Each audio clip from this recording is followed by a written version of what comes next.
사도행전 2장입니다. 사도행전 2장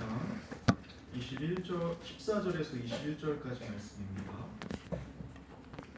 사도행전 2장 14절에서 21절까지 말씀 한 절씩 교독하시고 마지막 절 합독하시겠습니다. 베드로가 11사도와 함께 서서 소리를 높여 이르되 유대인들아 유대인들과 예루살렘에 사는 모든 사람들아 이 일을 너희로 알게 할 것이니 내 말에 귀를 기울이라. 내가 근삼시이니 너희 생각과 같이 이 사람들이 취한 것이 아니라 이는 곧 선지자 요엘을 통하여 말씀하신 것이니 일렀으되 하나님이 말씀하시기를 말세에 내가 내 영을 모든 육체에 부어주리니 너희의 자녀들은 예언할 것이요 너희의 젊은이들은 환상을 보고 너희의 늙은이들은 꿈을 꾸리라. 그때에 내가 내 영을 내 남종과 여종들에게 부어주리니 그들이 예언할 것이요 또 내가 위로 하늘에서는 기사를 아래로 땅에서는 징조를 흘리니 곧 피와 불과 연기로다. 주의 크고 영화로운 날이 이르기 전에 해가 변하여 어두워지고 달이 변하여 피가 되리라. 누구든지 주의 이름을 부르는 자는 구원을 받으리라 하였느니라. 얼마 전에 재밌는 실험 영상을 하나 봤습니다. 푸르마게 차려입은 사람이 지하철역에서 바이올린을 연주하는데요. 지나가는 사람들이 거의 관심을 보이지 않는 겁니다. 그런데 알고 보니 그 연주자는 세계적인 바이올리니스트였고요. 그가 연주한 곡은 며칠 전에 콘서트홀에서 수백만 원짜리 티켓으로 매진된 곡이었다는 거죠. 사람들이 이 연주를 듣지 못한 이유가 뭘까요? 간단하죠. 들으려고 하지 않았기 때문입니다. 더 정확히 말하면 들을 준비가 되어 있지 않았기 때문 아닐까요? 그런데 이런 일이 비단 음악에만 해당하지는 않습니다. 우리가 듣는다라고 말할 때 사람마다 듣는 태도가 다를 수가 있습니다. 예를 들어 한 귀로 듣고 한 귀로 흘린다는 말이 있는 것처럼 듣는다고 말은 하지만 마음은 닫은 채 전혀 듣지 않고 있는 경우가 있을 수 있죠. 이것을 불통이라고 하는데요. 그저 공허한 소리만 이리저리 떠돌 뿐입니다. 이런 건 말하는 사람도 듣는 사람도 시간이 아까운 그런 모양이라 할 수 있겠습니다. 아니면 호기심에 들어보는 경우도 있습니다. 이 일은 장사꾼의 목소리에 잠시 귀가 솔깃하는 모습이랄까요? 뭐라고 하나 한번 드러나 보겠다는 마음인 거죠. 그런데 이런 경우는요, 귀가 즐겁지 않으면 금세 자리를 떠나고 맙니다.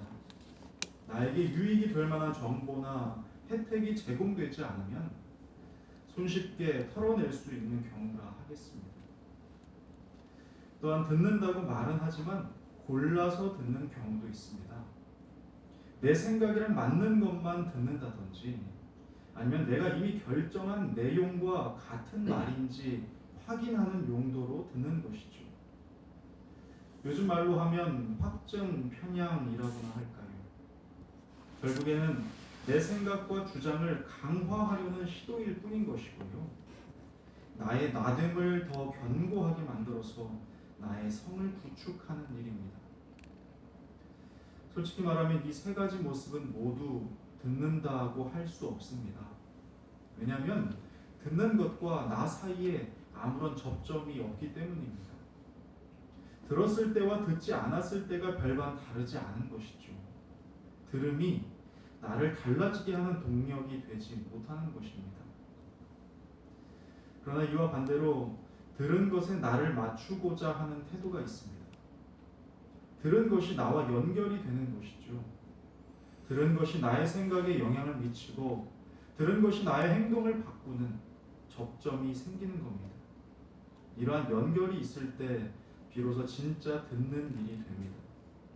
우리는 이러한 태도를 경청이라고 부르죠.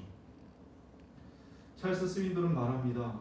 우리가 말하는 것보다 2배나 많이 들어야 하는 이유는 하나님이 우리에게 입 하나와 귀 2개를 주셨기 때문이다. 자, 그렇다면 우리가 귀 기울여야 할 가장 우선되는 소리는 무엇일까요? 오늘 말씀은 이에 대해 분명한 가르침을 줍니다. 본문 본문 14절입니다. 베드로가 11 사도와 함께 서서 소리를 높여 이르되 유대인들과 예루살렘에 사는 모든 사람들아 이 일을 너희로 알게 할 것이니 내 말에 귀를 기울이라 합니다. 베드로는요 유대인과 예루살렘에 사는 모든 이들에게 외치고 있습니다. 너희로 알게 할 것이니 내 말에 귀를 기울이라.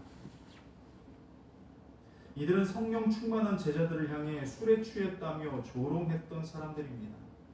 자신의 경험과 상식으로 하나님의 역사를 판단했던 사람들입니다. 그런데 베드로는 이들을 향해 지금 외치고 있는 것이죠. 너희의 경험에 귀 기울이지 말아라.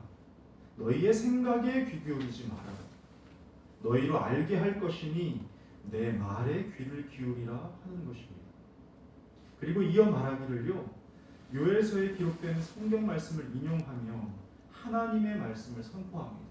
16절과 17절입니다. 이는 곧 선지자 요엘을 통하여 말씀하신 것이니 일러스되 하나님이 말씀하시기를 말세에 내가 내 영을 모든 육체에 부어주리니 너희의 자녀들은 예언할 것이요 너희의 젊은이들은 환상을 보고 너희의 늙은이들은 꿈을 꾸리라 합니다. 요엘서가 선포하는 여호와의 날은요 당시 유대인들에게 있어서 심판과 회복이 일어나는 종말론적인 사건으로 받아들여졌습니다. 그런데 베드로는 그 일이 지금 여기서 일어나고 있다고 선언하는 거예요. 너희들이 그토록 고대하던 날이 바로 오늘이라는 것입니다. 말세란 성령 강림부터 예수 재림까지의 기간을 가리킵니다. 그러니 이제 요엘서의 예언대로 약속하신 성령이 강림하심과 동시에 말세가 시작됐다는 것인데요.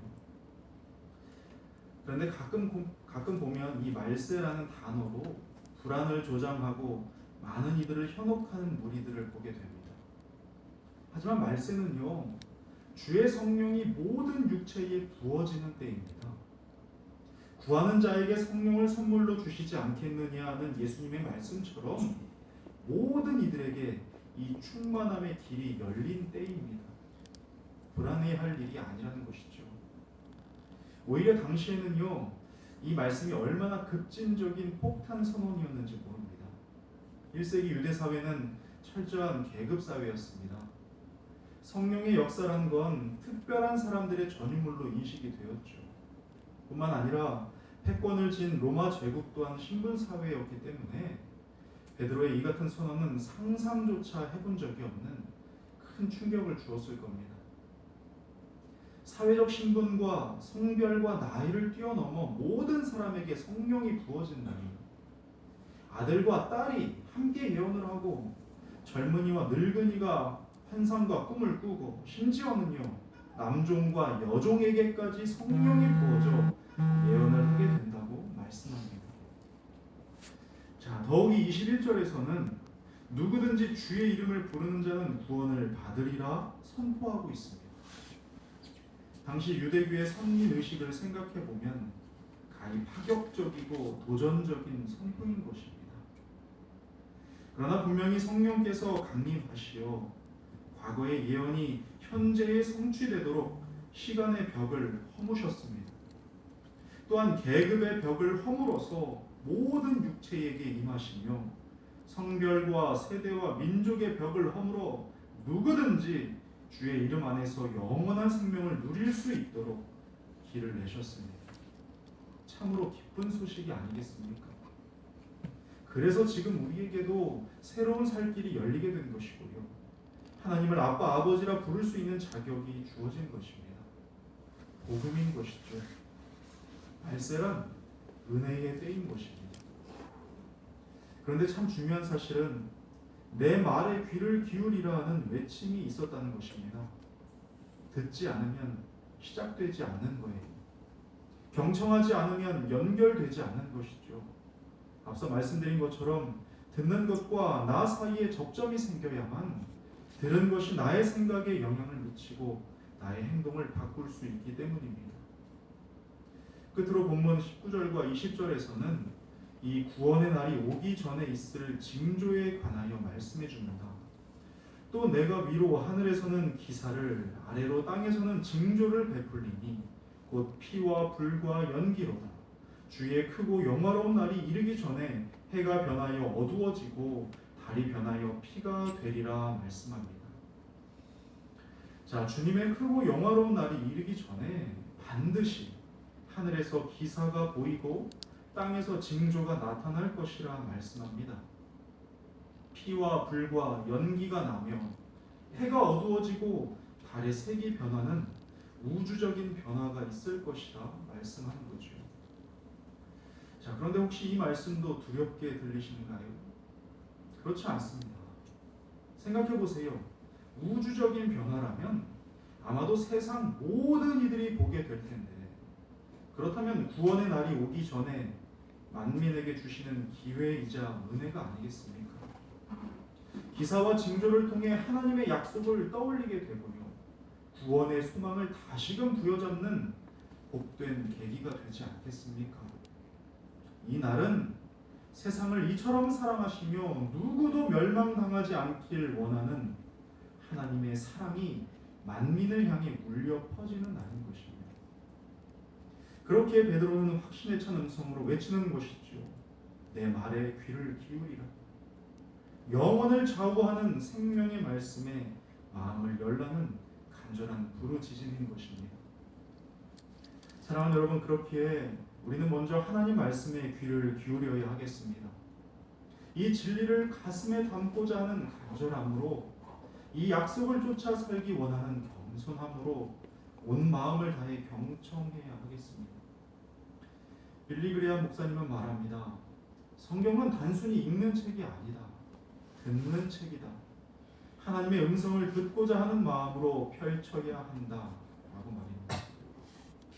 사람은 알든 모르든 반드시 무언가로 채워진다고 하지요. 그리고 채워진 그것을 닮아간다고 합니다. 그러니 지금 나의 언행과 생각과 가치관은요, 내 속에 채워진 것을 보여주는 거울이 된다고 할 수 있겠습니다. 내가 어디에 속했으며 내 속에 뭐가 있는지는요, 생각보다 쉽게 확인이 가능한 것입니다. 그렇게 우리는 둘째로 성령의 충만함을 위해 기도해야 하겠습니다. 구하는 자에게 성령을 주신다는 약속을 의지하여 기도하는 거예요. 말세의 성령을 모든 육체에 부어주신다는 약속을 올려드리며 기도하는 것이죠. 이 충만함은 온 세상의 잣대와 기준을 뒤흔들 만큼 강력한 능력이 됩니다. 나아가 주님의 이름을 부르는 누구에게나 구원을 얻게 하는 값없는 은혜인 것입니다. 말씀과 기도, 이것은 믿는 자에게 주시는 양식과 생수입니다. 말씀과 기도는 믿는 자들을 하나님의 사랑으로 온전케 하는 진리이자 능력이 됩니다. 그러니 결코 소홀히 해서는 안 되는 것이죠. 여러분, 오늘 하루도 그분의 말씀을 경청하는 우리가 됩시다. 그분의 약속을 따라 간구하는 우리가 됩시다. 그런 복된 하루를 시작하는 저와 여러분 되기를 주님의 이름으로 축복합니다. 기도하겠습니다. 하나님 아버지, 오늘도 새벽을 깨우며 주의 말씀을 듣고자 나아오게 하시니 감사합니다. 오늘 내 말에 귀를 기울이라는 주님의 부르심을 들었습니다. 이제는 들려주신 말씀에 나를 맞추고자 하는 진정한 경청의 태도를 허락하여 주옵소서. 주님의 말씀이 내 생각에 영향을 미치고 내 행동을 바꾸는 동력이 되게 하여 주옵소서. 또한 말세의 성령을 모든 육체에 부어주신다는 약속을 붙들고 기도하오니 나와 가족과 모든 믿는 자들에게 성령 충만함으로 기름 부어 주옵소서. 오늘 하루도 기도와 말씀으로 주님과 동행하는 복된 삶이 되게 하옵소서. 예수님의 이름으로 기도드립니다. 아멘.